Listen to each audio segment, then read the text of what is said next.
so much. It's a blessing to be here. It's funny, as I was listening to the mayor's story, I have a tendency to walk, so if you can't hear me, let me know. Most people call me Coach in Morgantown and in West Virginia. I coach AAU basketball, football, baseball, all those things. I won't tell you my whole story because my story is similar to what the mayor said. You know, I took my first drink at 9 years old. I was just a good ball player. There wasn't anything that I couldn't play. Just a great athlete. Funny part about it is, me and my wife were sitting back there laughing when the mayor said, "Don't open a sports bar." I just happened to open a jazz bar. And I thought that was going to be better. Turns around, I lose everything. Lose my home, lose my wife.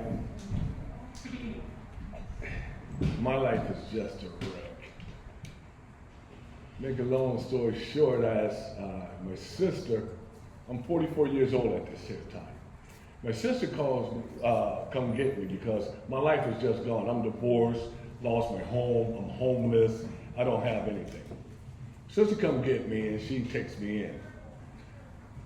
I really don't know I'm an addict. So I'm still drinking, I'm still getting it in. I'm partying still like crazy. Me and my younger brother, we're going back and forth from Morgantown to Youngstown because I'm from Youngstown, Ohio. My younger brother's riding with me, I'm drunk, drugged up. I have an accident. Almost killed my brother. A life flights into Pittsburgh. During that time, my sister called my brother, who's just a year older than I am, who's a bishop. He lives in Texas. So they said, well, we're going to send you to Texas, get you a little bit better. I ain't never been to Texas before. So I go to Texas. It's a long 3-day ride. I really don't want to go to Texas, but I have nowhere else to go. I get down there, my brother having Bible study. And he's talking about this in the book of James. Pick up the book, I started reading. And it's speaking to me.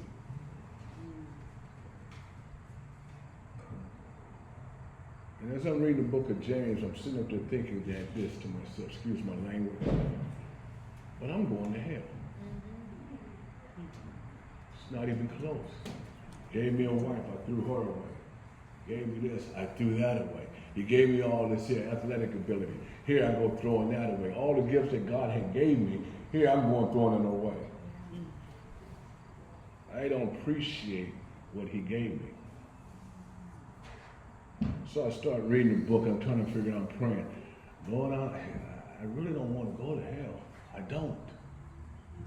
But I'm trying to figure out how to change my life and how to get my life in order. Because I don't know how to be a man. I don't really know what a man looks like.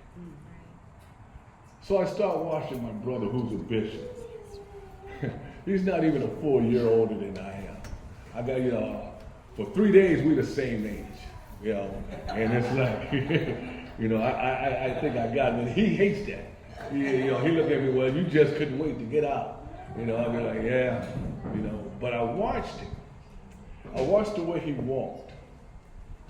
And I used to laugh at it because, I'm thinking that I was cool back in the day, I got that cool walk. I don't walk like he was. He walked, when he put his feet down, he walked with purpose. And in his purpose, I was like, what you walk like that there for? He said, because God told me that wherever I put my feet, that's my land. So I walk like I own that land. So I start walking the way he walked. Now he's teaching me. Now I want a little bit more, and he sits up and he tells me, nah, you ain't ready for that. You still don't milk. You're not ready for steak yet. So I have to stay there. I was up under his tutelage for 10 years.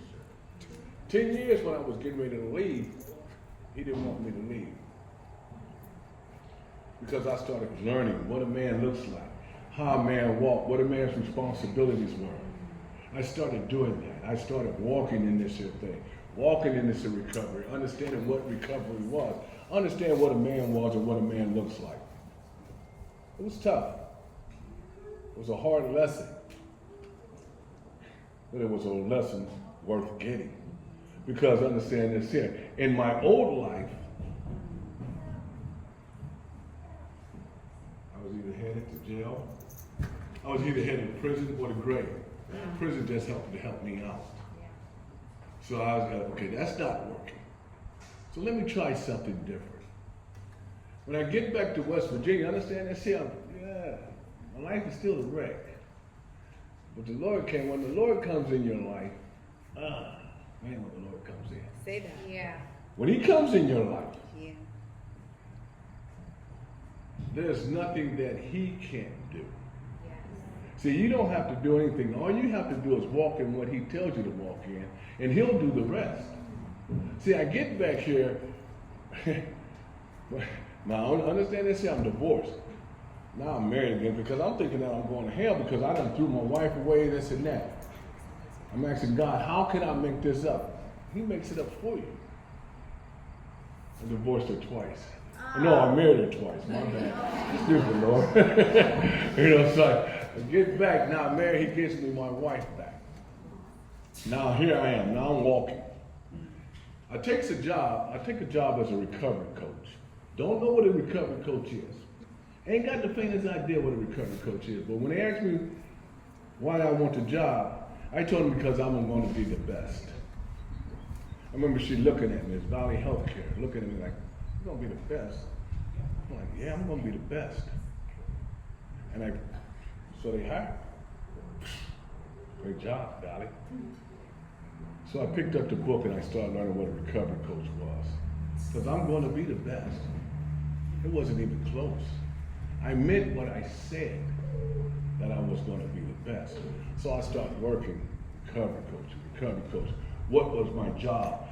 How to be a recovery coach. How to be the best recovery coach that you can be. See, my job was to walk with addicts. Because guess what? I was an addict myself. And I had to understand that, wait a minute. It's funny, when we talk, stories are violence. I'm just one step away myself. I'm just blessed to have 23 years. Just blessed. Amen. Because I know that if I pick up, I'm going to be right back there. I know that there's nothing on it. It's funny. But I never did 12-step program. Never did anything. I soaked myself in here upstairs. I got my recovery through Christianity. I believe in it. I walk in it. I'm walking in it because when God opens doors, can't no man shut it. I was blessed to be at Valley. And I had to prove to him that I take your blessings seriously. So I worked real hard to be where I needed to be. Fast forward to 10 years later. I'm a pretty good recovery coach. I tell the client, you don't tell me how to do my job. Because if it wasn't for me, you wouldn't be here. Now what's wrong with that? See, because if it wasn't for me, I wouldn't be here. Oh, God say no. If it wasn't for him, Right. he wouldn't be here. If it wasn't for him, I wouldn't be here. So God had to give me a little whooping. Oh, Valley fires me. Oh, Lord have mercy, Jesus. I ain't got a job. I'm scared to death. No, I'm not scared. Because I'm walking in what God turned me to walk in. I don't leave my house.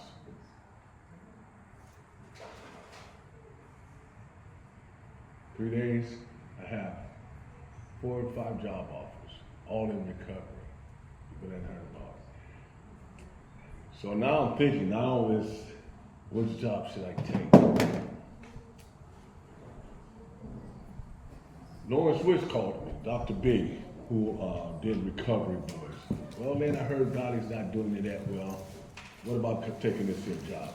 I'm not really sure still about what I should do. So me and my wife, when we went to church, I had to pass a prayer.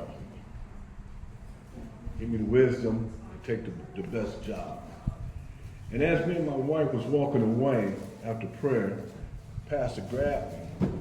And he said something. He said, I just had a word. He said, take the one that has as much passion as you have. Me and my wife started laughing at each other. We're like, well, we already know which one that is. So here comes Lauren's wish. I hadn't worked with Lauren for about a month before she passed away. Great young woman.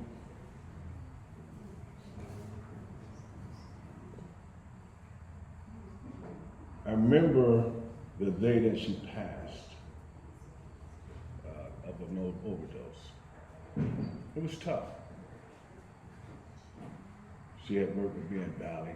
Valley had came through Valley, recovery coach, passed away, so and so and so. But Lauren had said this to her dad, and this is in the mix of her recovery. And if any addicts really know that, in our addiction, we are very, very selfish. Very, very. We don't think of anyone but ourselves.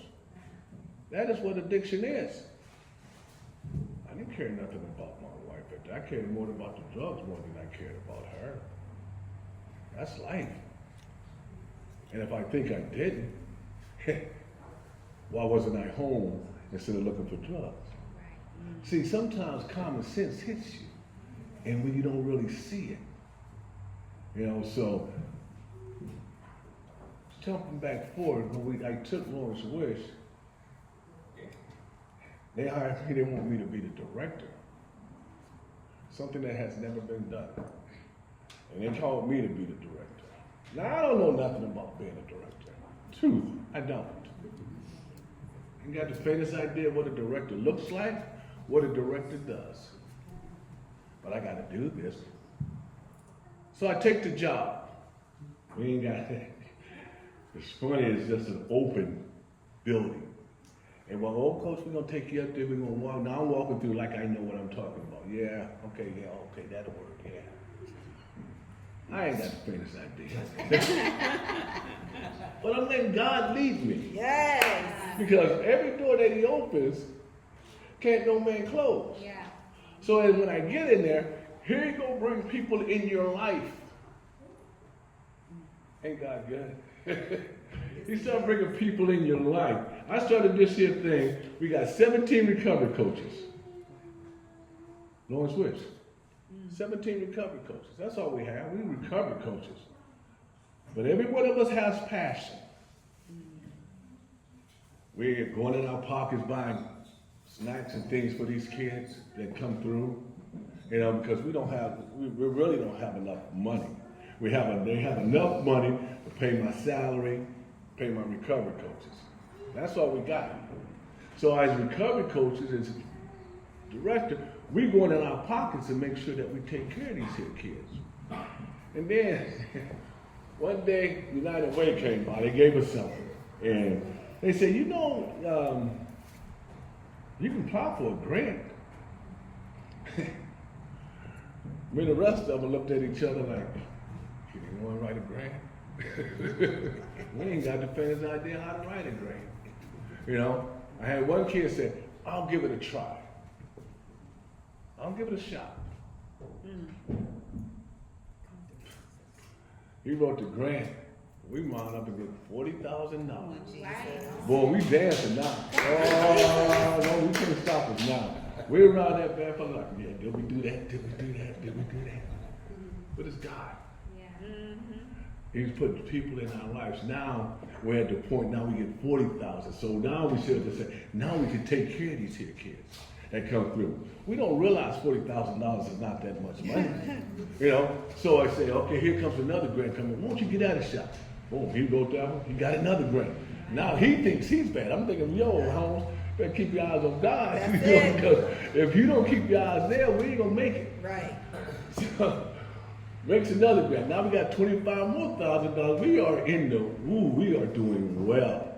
All this time, my board is calling me, Coach, how come your payroll is high?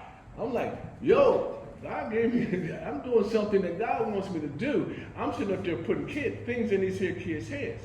I'm sitting up there going to put in wellness program, relapse prevention programs, individuals. We're going to work with these kids because our job at Lawrence Wish is to keep you 3 to 10 days and place you into a rehab or sober living. So while you're there, you're not just going to sit around. You're going to work on yourself. So we put in relapse prevention, wellness programs. We do individuals. We do all these here things. But we also got to understand this here.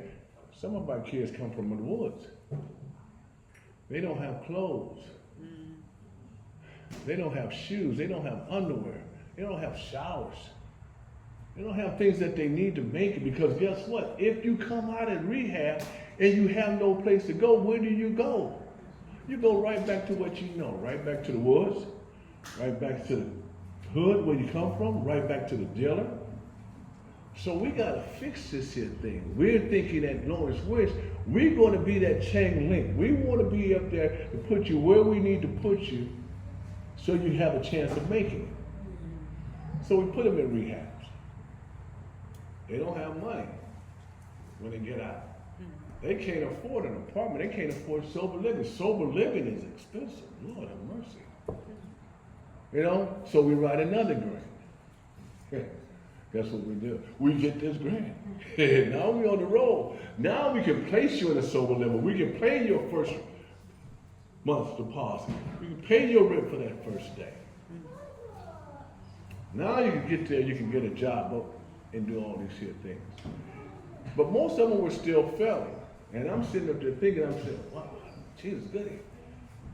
What can we do? What can we do? So I sit up there and say, well, when I was at Valley, I was always in the neighborhoods, doing the things that I need to do, working with the clients. So I started an outreach program.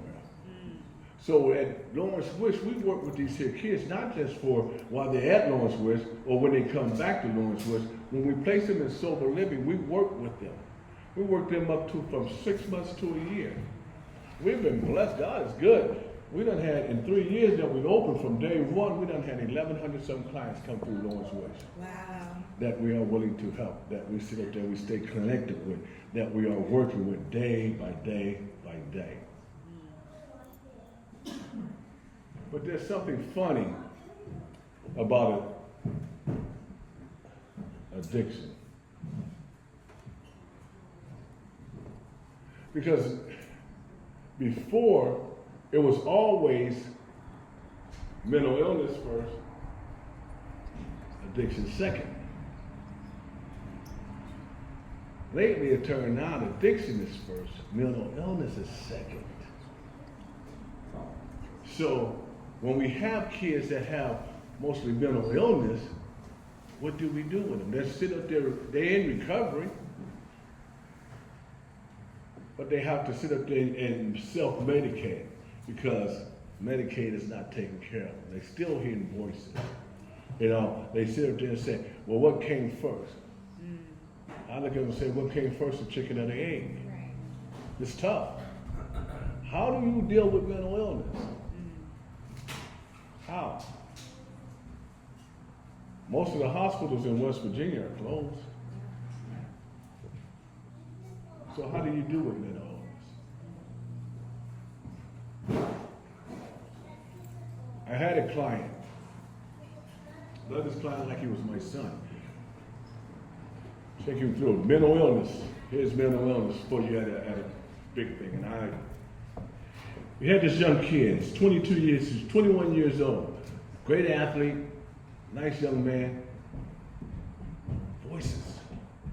Constantly voices. Put him in sober living. Sober living couldn't deal with him because of the mental illness part. So don't want nobody to take this here kid. So me and my wife decided to take this kid in.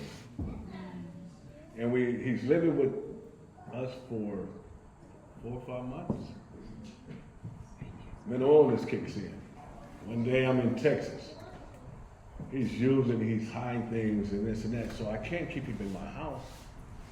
Because here I am, I'm a recovery coach, I'm the director of Norris West, and I refuse to have someone in my home that's not trying to get it. He gets out, but I'm staying in contact with this here kid. And I telling him the whole time, young man, you really can't get this. So he comes to Lawrence Wish, and I got him at Lawrence Wish. And I'm thinking, how can I help this young man with mental illness? I'm calling every place in the state of West Virginia. Won't take him. So, heard of a place in Mississippi.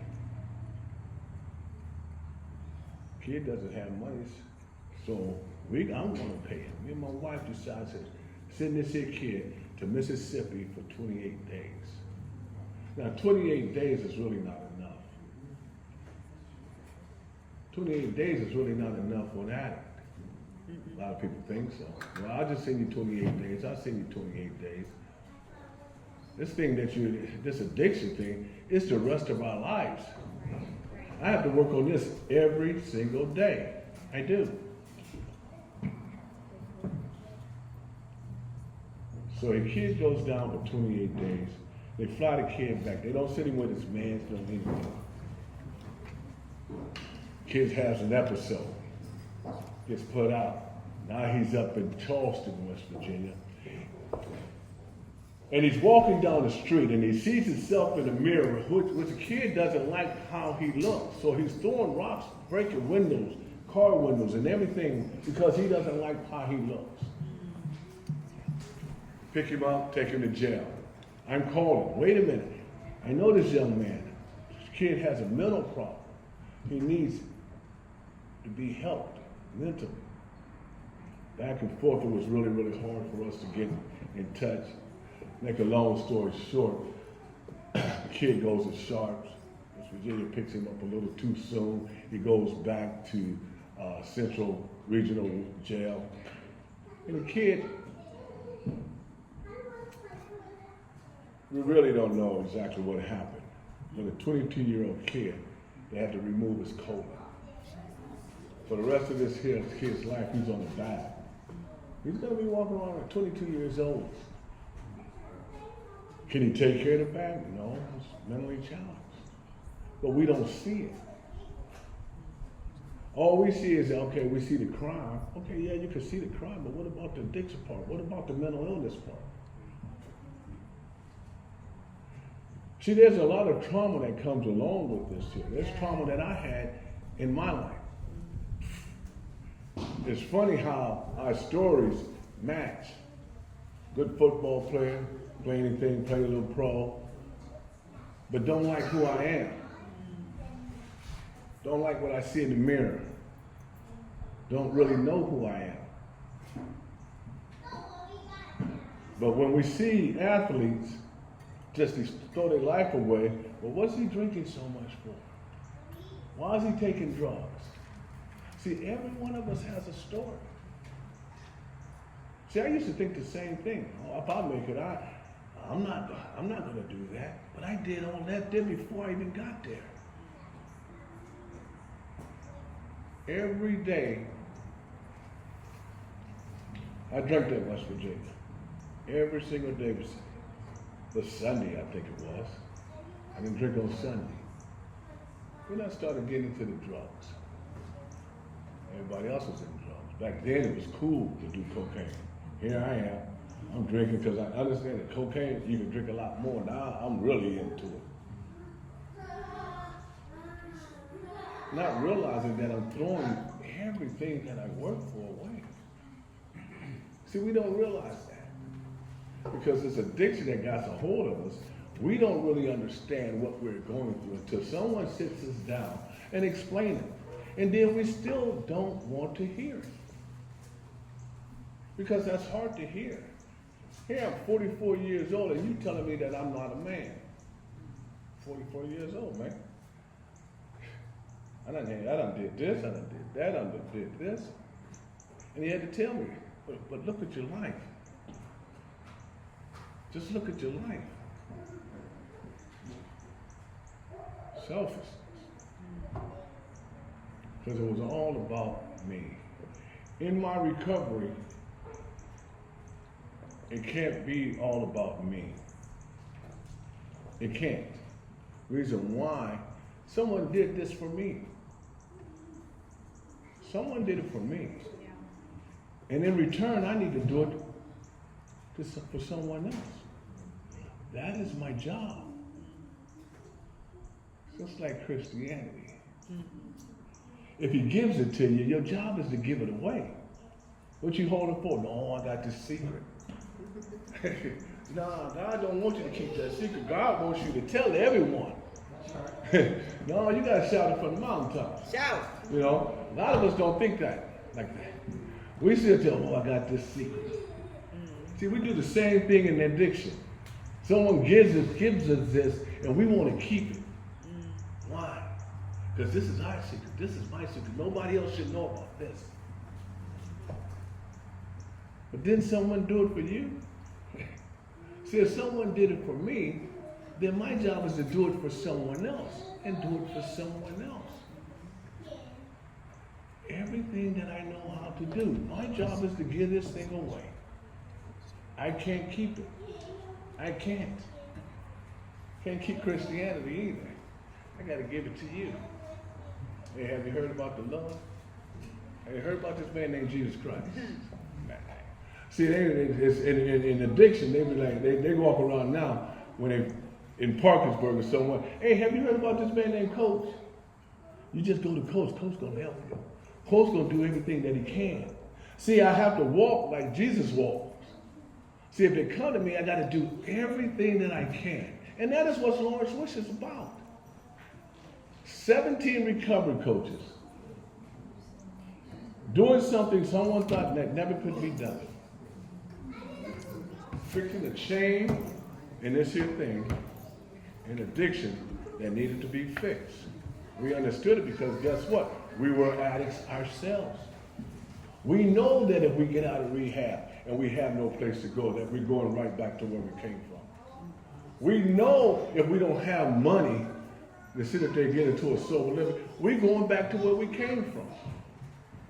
We know if we go to detox and we get out of detox and there's no bed ready for us, that we're going right back to what we know. That is what we do. As addicts, that's what we do. So in return, here comes Lawrence West. You ain't got nowhere to go, we take you here. But there's a cost when you come here. Oh, we're going to put something in you. It ain't going to cost you nothing. But our job is to put something in. Start your recovery there. Work it from there. Keep you moving forward. You know, it's a blessing to tell other people about Lawrence Wish. But somebody had to pass away for Lawrence Wish to open. It's a blessing to tell people that, wait a minute, what are we doing about mental illness? Because those are two separate things. What are we doing? Which one comes first? I'm not a doctor. I'm just a little recovery coach. That is all I am. A recovery coach that's one step away himself from addiction.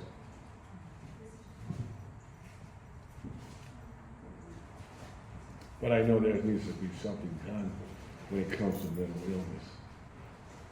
Just like we're doing things for addiction, there's something should be done for mental illness, the same thing. Because guess what? Mental illness is the same thing as addiction. It's nothing but a sickness. Have you ever seen a child run away because they're hearing 24, 50-some voices in his head, and he can't stop to talk to them? So all he do is grab himself. You see someone that just don't like himself, throwing mirrors down there, breaking every mirror.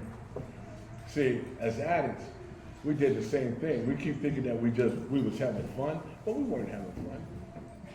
It was just tearing up what was inside of us before it got out. That way we can go to sleep at night. That's the way we can deal with ourselves. Being in recovery is probably the greatest thing that I ever had. Yeah. It's funny how we say it just takes addiction.